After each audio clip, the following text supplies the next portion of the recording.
Hi everyone, Harry here to talk about the nomination of Pete Hegseth to head the Department of Defense. And to cut to the chase, he is unqualified and has skeletons in his closet that could fill a huge house, but he's going to get confirmed and it's going to be a vivid illustration of the cowardice and complete sycophancy of the Republican Senate.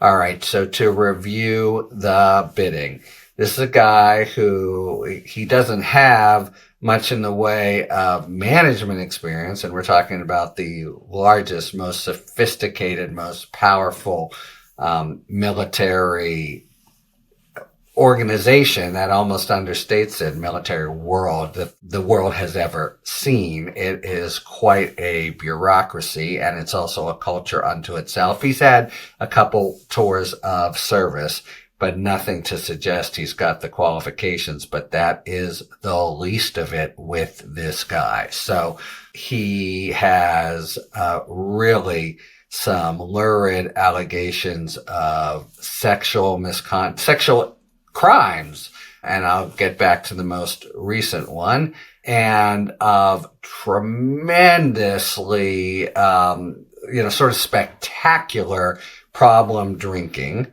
passing out, having to be dragged from a strip club where he's there in uniform, and falling asleep on the job and the like.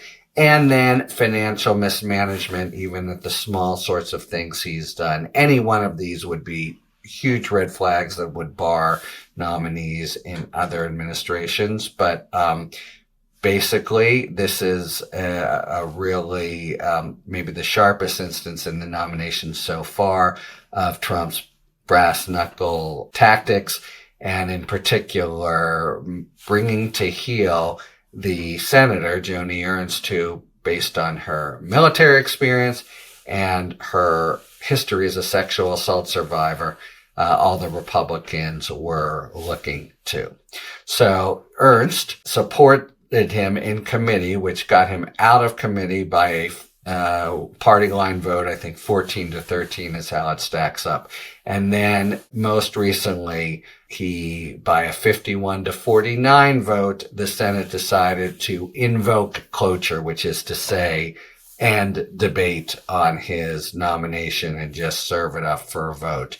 And there were two Senators Collins and Murkowski, Republican senators, who were voted with the Democrats, and that indicates their opposition to the nomination. But they would need to have two more because there are 53 Republicans, and then there's the vice president, and doesn't look at all likely that they'll find them. Ernst might have been a candidate, and then they brought in the tough knee breaking tactics, and she saluted and is now supporting him.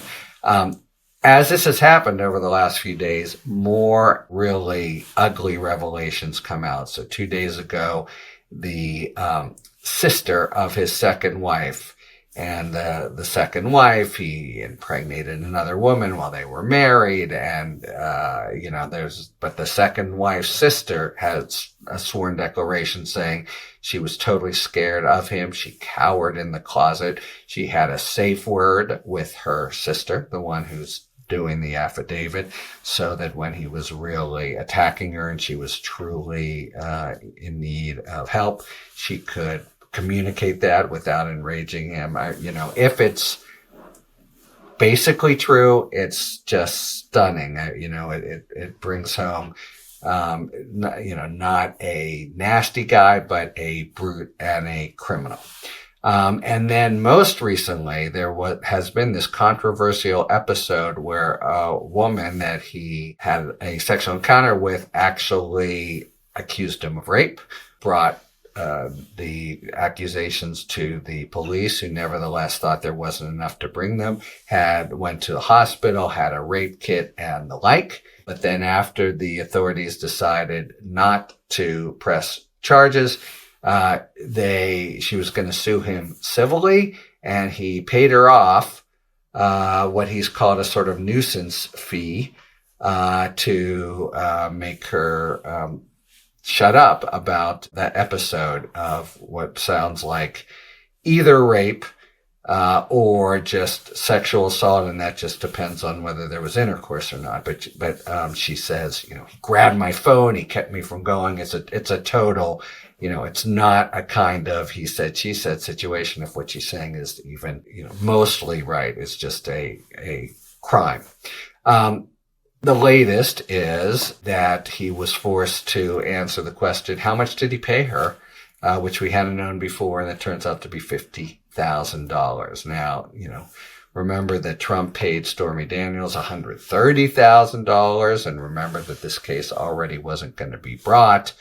And so that doesn't sound like, pocket change to me, and is just part of an overall profile that would, without any question, sink nominees in the past. John Tower comes to mind, a nominee who was defeated for this position based just on problem drinking that doesn't seem even as bad as what Hegseth does, but now you add into it the criminal behavior toward women, and then allegations that seem pretty solid, hard to rebut, of complete dereliction and financial mismanagement of a couple, I think, smallish organizations that he drove into the ground, in part because he drank so much.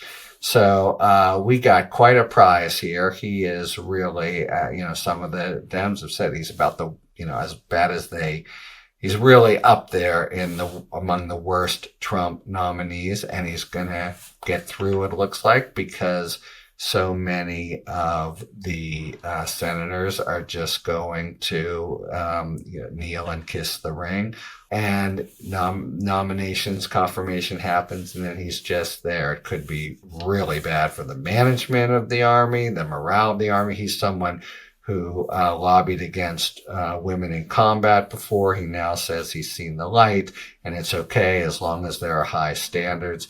But this guy, is shapes up to be a disaster, but he's Trump's sycophantic disaster. And Trump has managed to make the Senate kneel and support him, notwithstanding glaring problems and scandals that would sink or prevent even coming forward almost any nominee in the past. Talk to you later. Thanks for tuning in. If you enjoyed this video and other Talking Feds content, please take a second to like and subscribe. Talk to you later.